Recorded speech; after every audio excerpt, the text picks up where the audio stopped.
할렐루야. 매일매일 하나님과 만남의 시간 배아만시입니다. 오늘은 의심 때문에 기도가 막힐 때라는 제목으로 말씀을 나눌 예정입니다. 기도는 하나님과의 소통의 수단입니다. 하지만 때로는 기도의 문이 막히는 경우가 있습니다. 이러한 장애물을 이해하고 극복하는 것이 중요합니다. 우리는 기도의 문이 막히는 이유에 대해서 성경을 통해서 다시 한번 살펴보기를 원합니다. 의심 때문에 기도의 문이 막힐 때, 기도의 문이 막힌다는 표현은 단순히 기도를 하지 않거나 하나님께서 응답하지 않으신다는 것을 의미하는 것이 아니라 기도자가 하나님과의 소통에서 겪는 어려움이나 장애의 문을 포괄하는 개념입니다. 이는 기도자가 느끼는 영적 상태, 하나님과의 관계에서의 시험, 그리고 그 과정에서 경험되는 다양한 감정과 신앙의 도전들을 모두 포함하는 표현입니다. 의심은 기도의 흐름을 방해하고 하나님과의 소통의 장애물이 될 수 있기 때문에 기도의 문이 막히는 주된 원인 중 하나로 작용합니다. 이 관계를 깊이 살펴보면서 여러 측면에서 정말 의심을 떨치고 신뢰로 회복하는 그런 시간 되시기를 간절히 축원합니다.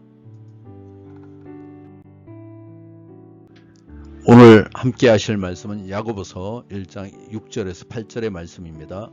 오직 믿음으로 구하고 조금도 의심하지 말라. 의심하는 자는 마치 바람에 밀려 요동하는 바다 물결 같으니 이런 사람은 무엇이든지 주께 얻기를 생각하지 말라. 두 마음을 품어 모든 일에 정함이 없는 자로다. 아멘. 본문에서 의심이라는 것은 무엇인가를 한번 살펴보겠습니다. 기도는 하나님을 향해 신뢰와 믿음을 바탕으로 이루어집니다. 그러나 기도할 때 의심이 생기면 하나님께서 우리의 기도를 들으시고 응답하실 수는 하실 것이라는 확신이 흔들리게 됩니다. 이 의심은 기도하는 사람이 마음속에 하나님께 대한 확신을 갖지 못하기 때문에 기도 자체에 대한 열정이나 믿음이 줄어들게 됩니다.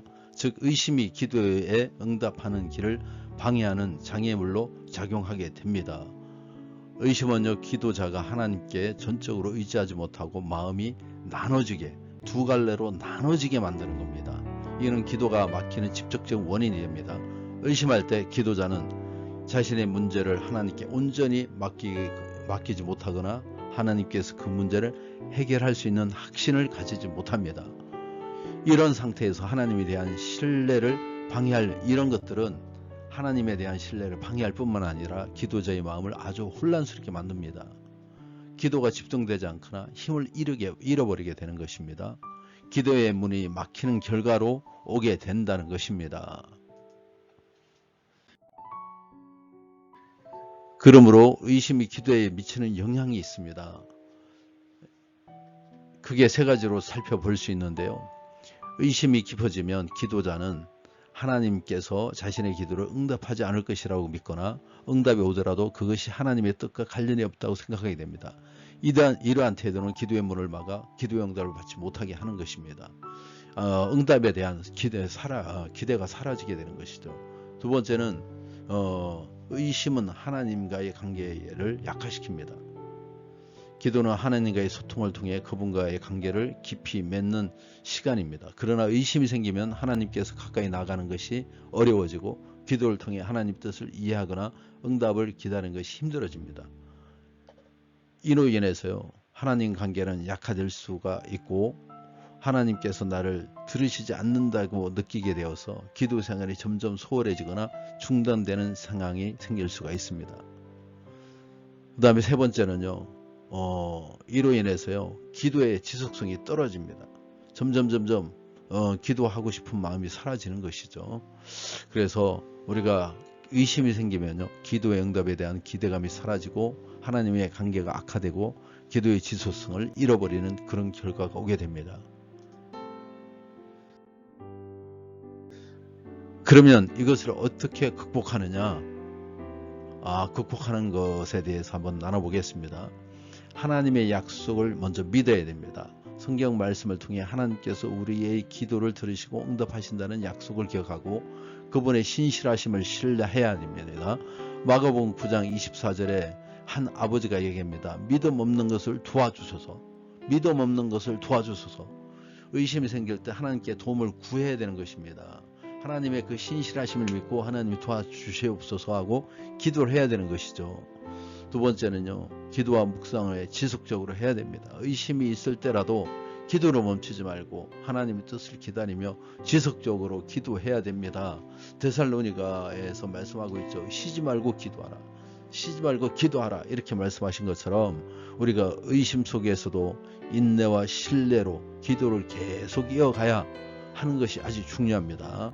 세 번째는요, 공동체의 믿음이, 공동체의 기도, 공동체를 의지하는 것이 필요합니다. 믿음의 형제 자매들과 함께 기도하고 격려하는 것이 의심을 극복하는 데 큰 도움이 됩니다. 신앙생활은 혼자 하는 게 아닙니다. 함께 하는 것입니다. 다른 사람들과 기도 생활을 통해서 서로 믿음을 북돋아주고 격려하고 위로해주고 사랑해주고 그러면서 하나님께 나아가는 그 힘을 얻을 수가 있습니다. 신앙생활 쉽지 않습니다. 정말 어렵고 힘들어요. 특히 직장생활 하면서 하기가 어렵습니다.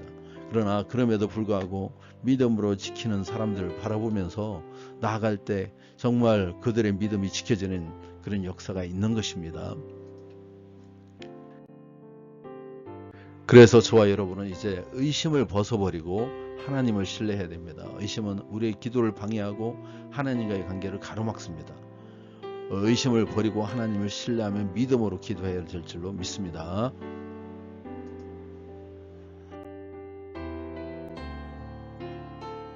우리 이 시간 기도 제목 나누고 함께 기도하는 시간을 갖겠습니다. 먼저 결단 기도하겠습니다. 의심을 떨치고 하나님의 전적으로 신뢰하고 막힌 기도의 문을 열게 하옵소서. 공동체 기도합니다. 시브즈 메이커 건축을 위해서, 교회 성장과 부흥을 위해서, 중보 기도합니다. 고3을 위해서, 사업장 이전을 위해서 기도하시고 건강을 위해서 이 기도들을 놓고 기도 제목들을 놓고 함께 기도하겠습니다. 주여 인도하시고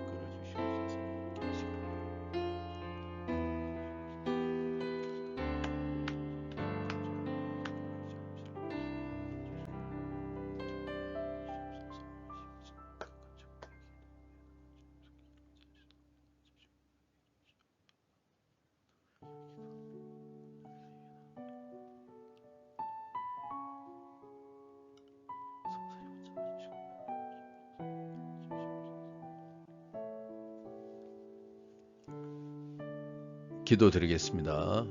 하나님, 오늘 들은 말씀을 가지고 결단하겠습니다. 의심을 떨치게 도와주시고 하나님을 신뢰하고 전적으로 나아가 아버지 막힌 기도의 문을 열리게 도와주시옵소서. 이제 의심은 조금도 싹이 나지 않게 도와주시옵소서. 시부지 매입할 수 있도록 주님 도와주시고 건축이 이루어지게 도와주시옵소서. 교회가 성장하기를 원합니다. 부흥하기를 원합니다. 선교하는 교회가 되기를 원합니다. 주님, 흩어졌던 영혼을 보내주시고 부흥케 하여 주시옵소서. 합당한 영혼들을 붙여주시옵소서.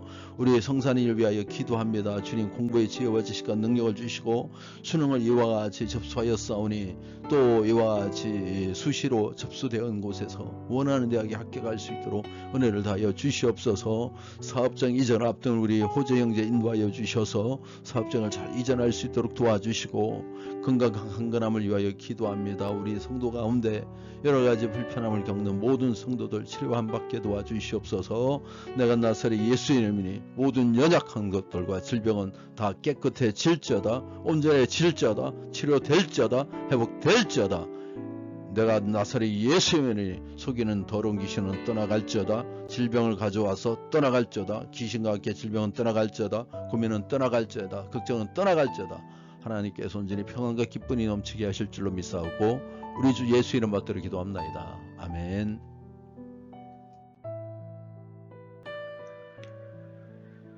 감사합니다. 승리하셨습니다.